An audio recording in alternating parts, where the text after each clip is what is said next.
Now, the period after the First Great Awakening and before the Revolutionary War was a time of great activity. We began to see the rise of the societies and their use for doing missions. A society would be a group of people who would give to a particular cause, and those societies would fund work based on what they were organized around. So we began to see Christianity, especially in North America, moving rapidly. The Anglican Church reached probably their peak in America around 1763 and 1776, somewhere in that time frame. But when the Revolutionary War broke out, anything that was Anglican became suspect by those colonists who were for independence. So the Anglican Church really took a hit during this time. And by the end of the war, they were practically, their missions were in disarray.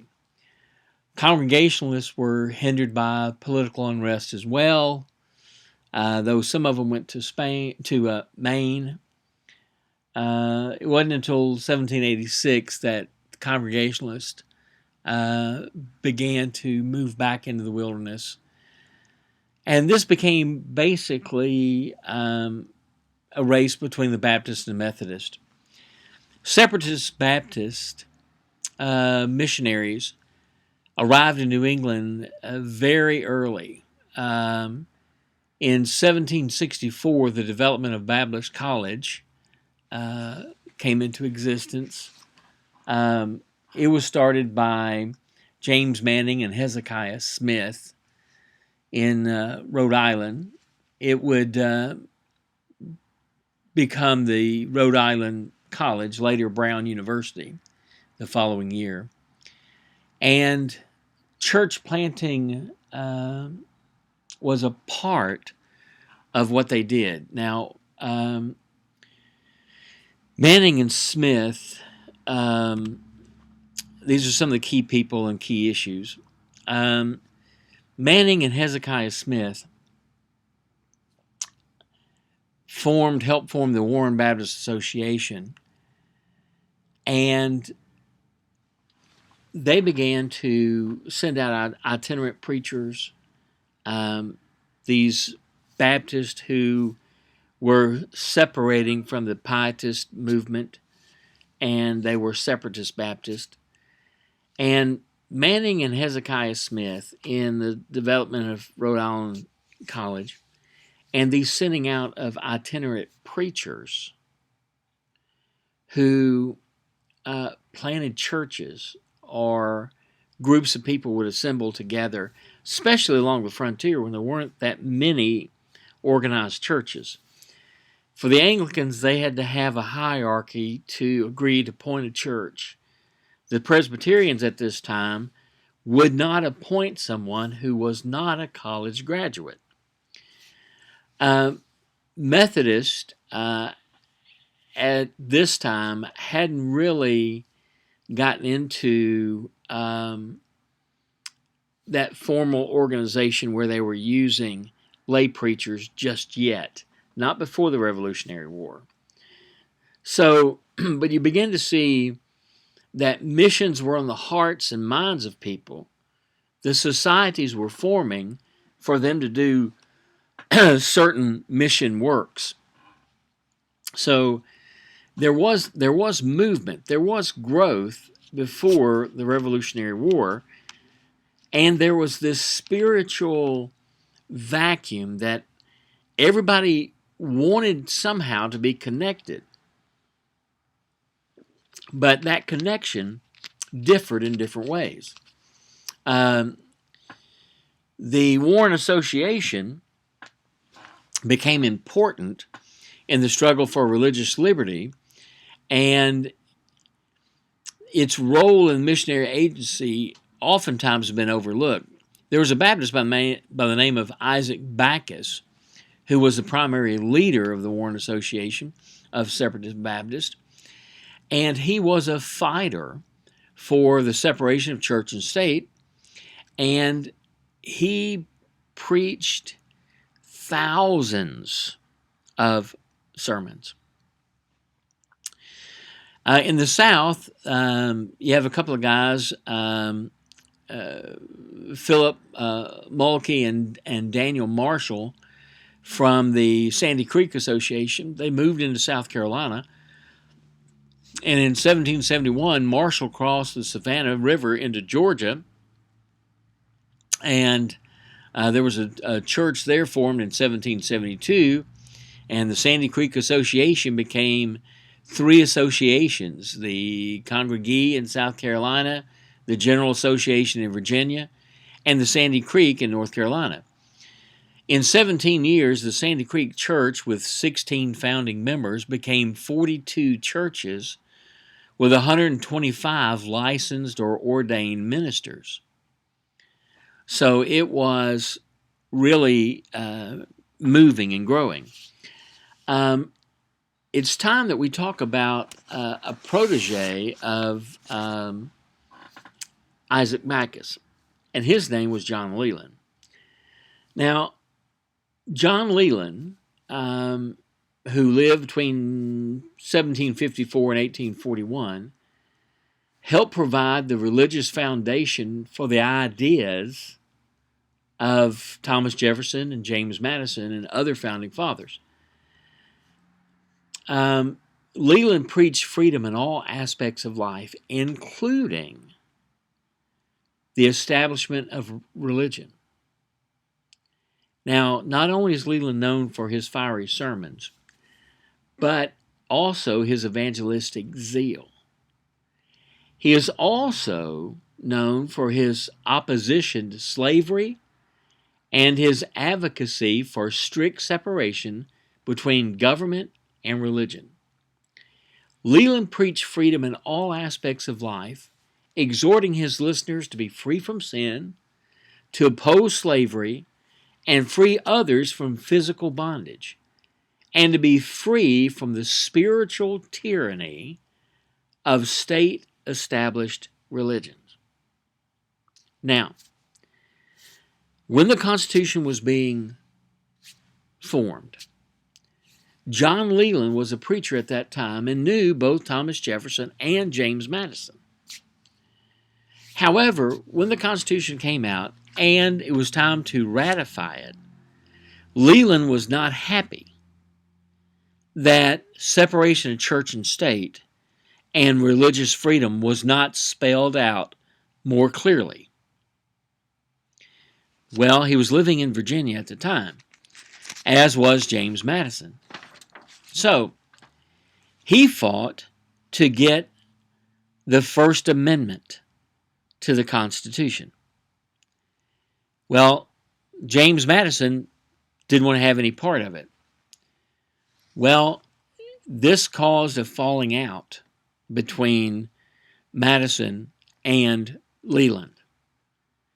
So much so that Leland decided that he would run against Madison for the Orange County seat in the Virginia Convention that would ratify the Constitution. Now, even though Madison had drafted much of the Constitution, Leland carried more votes.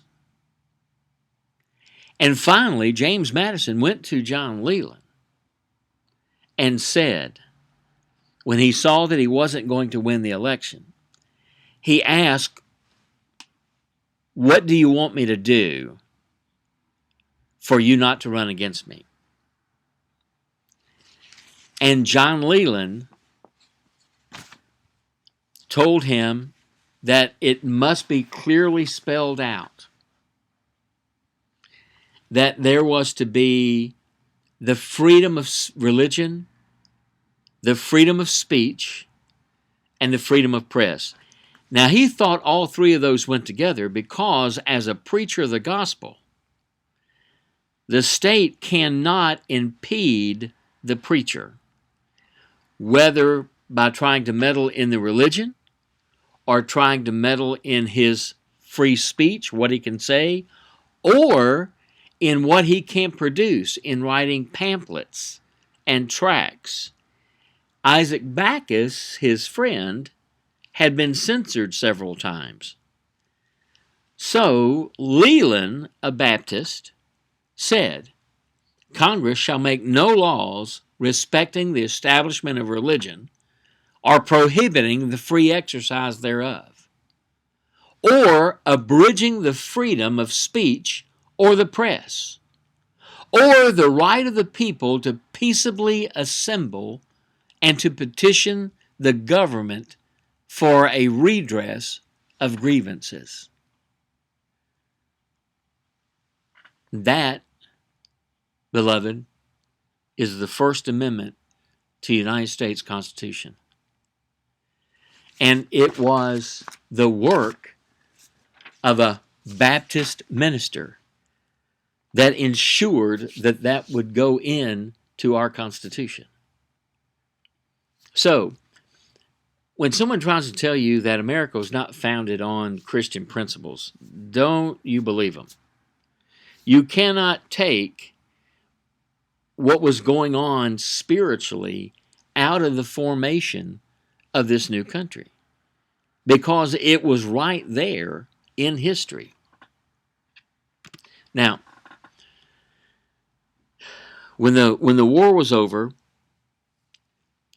and the Constitution was ratified, the Bill of Rights came out, there was a different atmosphere. Things in this new country were changing. Okay? After 1785, the evangelical revival began to surge in America. Methodists, Baptists, Presbyterians experienced an awakening in the 1780s. This surge of new life aroused a fervent missionary spirit and crystallized into numerous missionary organizations. Leaders of the new societies counted their efforts a vital part of the rising Protestant world mission. So it's important that we talk about some of those things that came out of it. Okay? First of all, we're going to talk about the Baptists, the traveling preachers, and the missionary associations.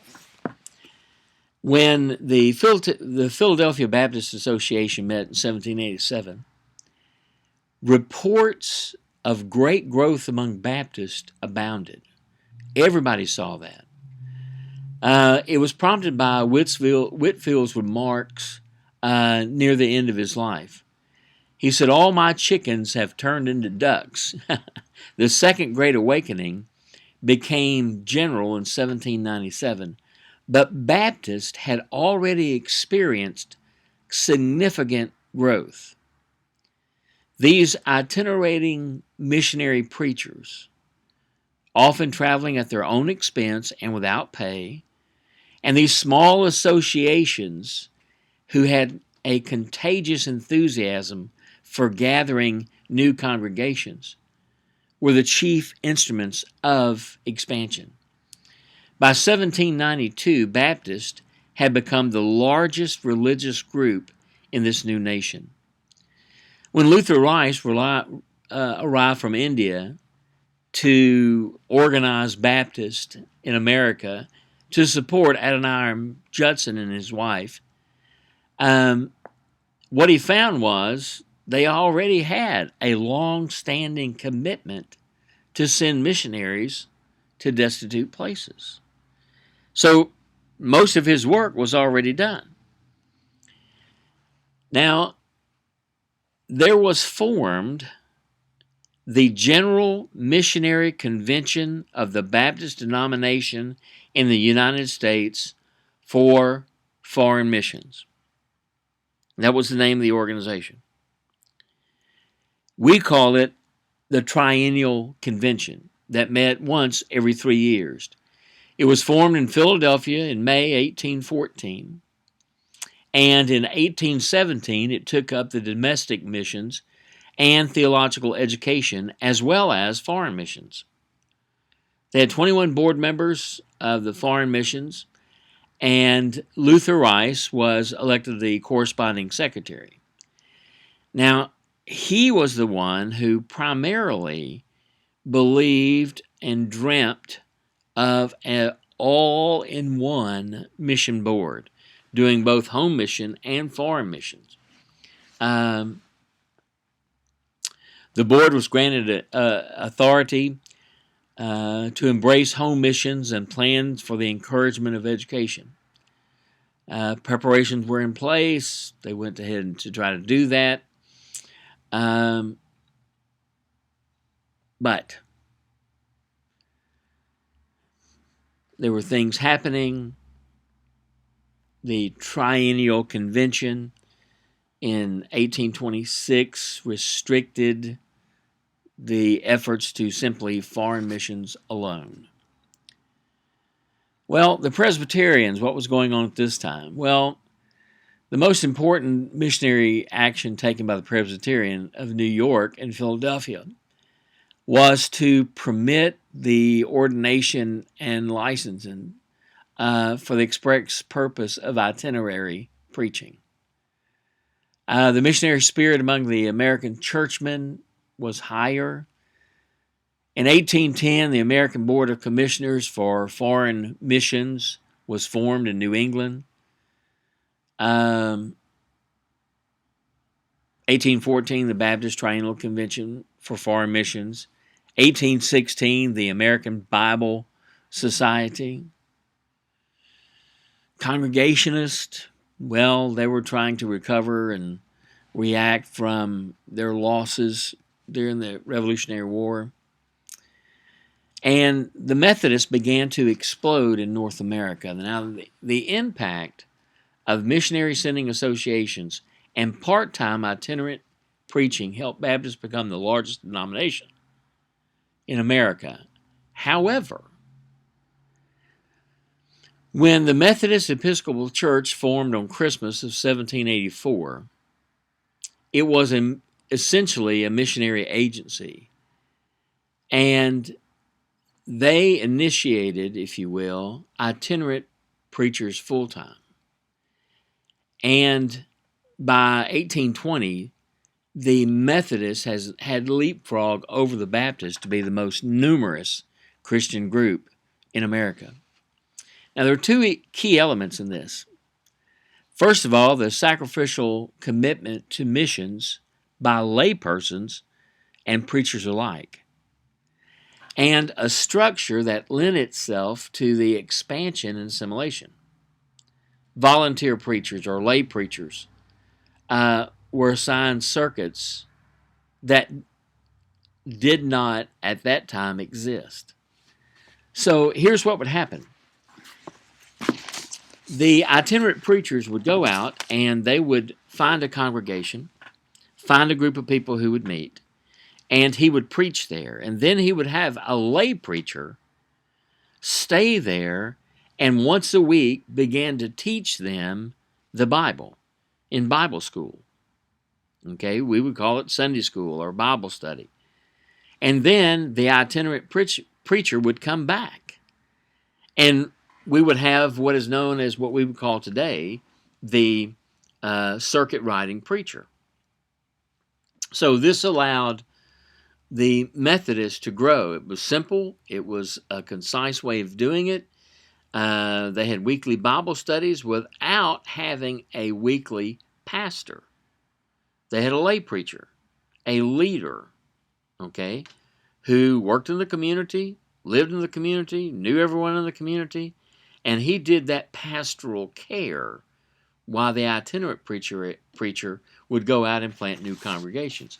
Most circuit riding preachers had at least 5 churches, and he had under them 5 lay preachers. Now, some of these lay preachers would later become itinerant preachers and would start other new Bible studies and new churches. So we see that the impetus for growth really rested on the individual. Now, there's some issues and new denominations that came up in the wake of that, okay? And we're going to talk about some of those. Some of the issues that came up. One is nationalism, okay? And nationalism was the pride that they took in having a new nation. We weren't trying to be Europeans anymore. We weren't trying to be British. We weren't trying to be German. We weren't trying to be the Dutch or Moravians. We were being Americans. But now that introduced its own new issues, like abolition and slavery. The slavery controversy divided churches before it divided the nation. It changed the face of American Christianity for more than 150 years. It left scars. The Presbyterian Church of the Confederate States of America was formed in Atlanta in 1861. In the 1840s, dissenting abolitionists started withdrawing from major denominations and national agencies. National Baptist societies maintained a middle position for almost a decade, adopting a policy of moderation. In 1839, Free Will Baptist General Conference, always opposed slavery, broke fellowship with other Armenian Free Communion Baptist churches in the South over slavery. The following year, Baptists, dissatisfied with what they perceived as appeasements on the part of the national agencies, organized the American Baptist Anti-Slavery Convention. Now, the Olmsted Committee, organized in 1839 in New York to provide legal defense and religious instruction for human cargo from the slaver Olmsted. One of the major divisions over slavery did not develop from the abolitionist side of the controversy. 2 large Protestant denominations, Methodist and Baptist, were divided when pro-slavery forces decided to create their own denomination and missionary organization. The Methodists formed the Methodist Episcopal Church of the South in 1845. The division of Baptist also followed somewhat the same pattern, but not close. Now, your book says that it was almost the same and almost the same identical time frame. It was the same time frame. It was 1845. Anti-slavery agitation accelerated after English Baptists sent a letter to Lucius Boyles, the corresponding secretary of the Baptist Mission Board of the Triennial Convention. In his reply, he rejected their suggestion for avid advocacy of abolition. What had been a campfire began to be a conflagration. After the American Baptist Anti-Slavery Convention was formed in 1840, both the Baptist Board of Missions and the American Baptist Home Mission Board Society statements affirming their neutrality. It was a position that they would not long hold. Before 1844, meetings of the Triennial Convention and the ABHMS, the American Baptist Publication Society, it was discovered that James Huckins and William Tyrone, both of the ABHMS, missionaries in Texas, were slave owners. And agitation for abolition accelerated. In August 1844, the Georgia Baptist Executive Committee recommended James E. Reeves, a slaveholder, for appointment as a home missionary. The executives of the board refused the act, saying that to intentionally raise the question of slavery violated their policy. In November, Alabama Baptists queried the Baptist Mission Board of the Triennial Convention about whether slaveholders were equally eligible with non-slaveholders for appointment as agents and missionaries. The negative response made the division. Let me put it in simpler terms. The Triennial Baptist Convention wanted to take the money from southern states without recognizing any of their members as suitable candidates for missionaries, either home or abroad. Now, the misconception is that they were only voting against those who owned slaves. But the records show that they were voting against any church member who was a member of a church where any other member might own a slave. So whether or not you personally owned a slave was not the issue. The issue began to be, are you a member of a church and or an association where there may be a Baptist who owns a slave?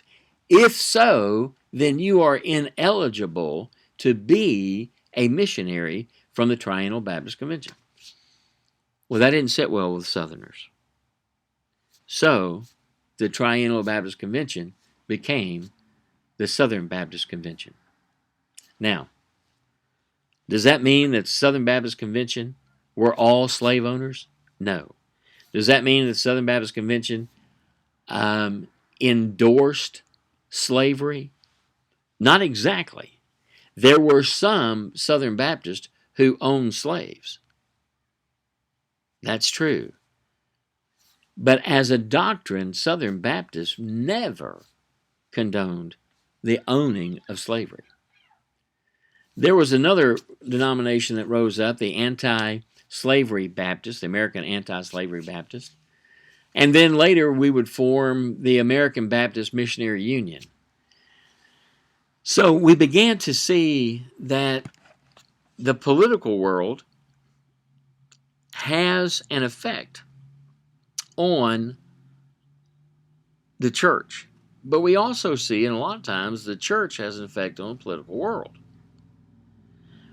When people stand up for what is right, things change. For example, John Leland stood up against slavery. He wanted freedom for everyone. That's a Baptist doctrine. That's a Baptist belief. Now, has every Baptist always been absolutely correct? Absolutely not. We have many Southern Baptists today that are embracing non-biblical views. Does that mean that we dissolve the Southern Baptist Convention? Absolutely not. Southern Baptist Convention is still the largest and greatest missionary sending force the world has ever known. Are there some things that need to be addressed? Absolutely. Do we need to confront sin? Absolutely. But beloved, never forget we have a rich heritage. There were new denominations coming out as a result of the Second Great Awakening, coming out of the Revolutionary War, Americans beginning to find a sense of themselves and a sense of their identity in Christ as people to go out and share the gospel of Jesus Christ. Has it always been easy? No. Has it always been clean? No. But beloved, we continue to do the right thing because it's the right thing. as God is our witness, and God is our strength, and God is our source, and God is our leader, we drive on. We're going to get into missionary strategies a little later. But let me encourage you. We have a rich history, and it's important for world missions.